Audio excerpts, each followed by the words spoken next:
আসসালামু আলাইকুম। আমি তারেক রহমান বলছিলাম। আজকে আমাদের যে হজ ফ্লাইটটি যাচ্ছে, এই হজ ফ্লাইটটিতে প্রথম হজ ফ্লাইট যাচ্ছে এই হজে, এবং আপনারা সেই ফ্লাইটে যাবেন। আজকে আমি আপনাদের সাথে দেখা করতে এসেছি, সেজন্য এই যে দেখা করার সুযোগ পেয়েছি, সেজন্য আমি আল্লাহর দরবার শুকরিয়া আদায় করব। আপনারা প্রত্যেকেই আল্লাহর মেহমান। আমি দৃঢ়ভাবে বিশ্বাস করি আল্লাহর মেহমান যারা আপনারা আল্লাহর ঘরে যাওয়ার সুযোগ হয়েছে, আপনাদের তৌফিক হয়েছে, আপনারা যদি আল্লাহর দরবারে হাত তুলে কিছু চান, আল্লাহ ইনশাল্লাহ সেটি কবুল করবেন। আপনাদের কাছে আমার বিনীত অনুরোধ থাকবে, আপনারা এই বাংলাদেশের নাগরিক হিসাবে, বাংলাদেশের সন্তান হিসাবে হজে যাচ্ছেন, দয়া করে দেশ এবং দেশের মানুষের জন্য দয়া করবেন, দোয়া করবেন, যাতে করে আল্লাহ আমাদেরকে তৌফিক দেন, যাতে আল্লাহ আমাদের উপরে রহমত নাজিল করেন, যাতে আল্লাহ আমাদেরকে সাহায্য করেন। আমাদের সামনে যে সকল বিপদ আছে, আমরা দেশের সকল মানুষ একসাথে যাতে কাজ করে সেই বিপদ থেকে, সেই সমস্যা থেকে দেশকে বের করে আনতে পারি।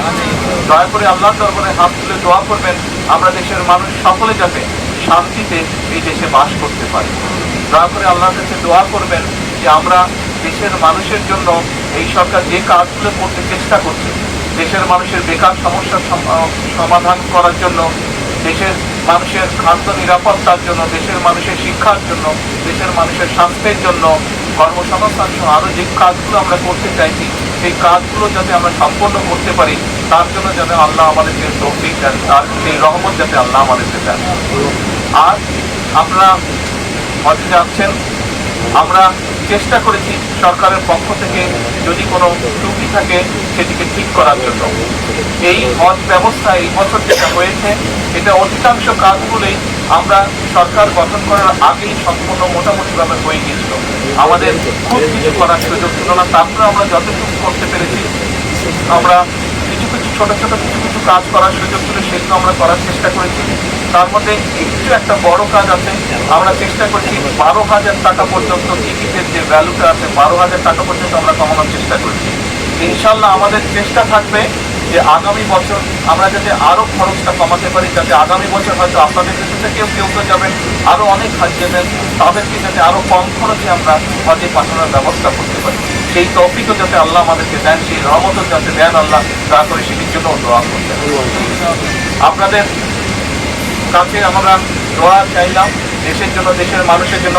আমি নিজেও আমার জন্য দোয়া চাইছি, যাতে আল্লাহ আমাকে যে দায়িত্ব দিয়েছেন, সেই দায়িত্ব যাতে আমি মানুষের প্রত্যাশা অনুযায়ী পূরণ করতে পারি।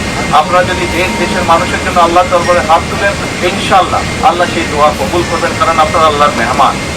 একই সাথে আমরা যারা দেশে রয়ে যাচ্ছি, আমরা দোয়া করছি আপনারা যারা যাচ্ছেন, যতজন মানুষ যাচ্ছেন, প্রত্যেকে ইনশাআল্লাহ সুস্থ শরীরে পরিবারের কাছে যাতে ফিরে আসতে পারে, সুস্থভাবে এই দেশের আবার যাতে দেশের মাটিতে ফিরে আসতে পারে। পরিশেষে আবারও আপনাদের দোয়া চেয়ে আমার এই আপনাদের কাছে যে বিদায় নেই। আসসালামু আলাইকুম।